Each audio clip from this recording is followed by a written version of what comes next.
Kurva yang melengkung habis ini artinya suatu saat wabah ini akan berhenti. Nah, garis ini mewakili kapasitas rumah sakit dan tenaga kesehatan. Jadi semua yang di bawah garis ini kemungkinan besar akan dirawat, tapi yang di atas garis ini kemungkinan besar kesulitan dan bahkan meninggal dunia. Nah, tugas kita adalah membuat kurvanya tuh nggak terlalu melonjak tinggi, sehingga semua orang yang sakit bisa masuk ke dalam rumah sakit dan ditangani oleh petugas kesehatan. Jadi gimana caranya membuat kurva ini menjadi landai? Orang itu sakit nularin orang lain.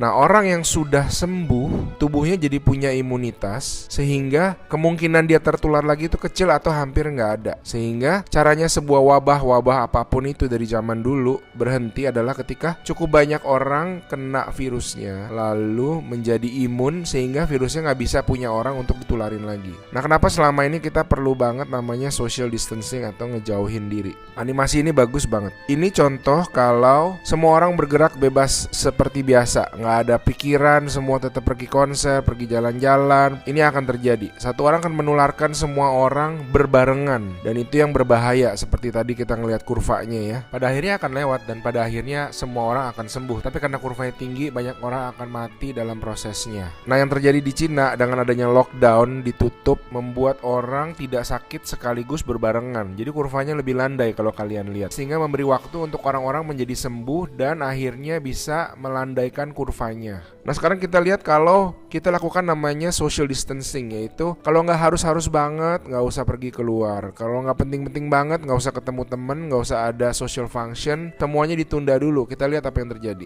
Nah, bahkan ini ada simulasi satu lagi, kalau social distancingnya itu benar-beneran ekstrim, orang nggak boleh keluar, ada jam malam dan sebagainya.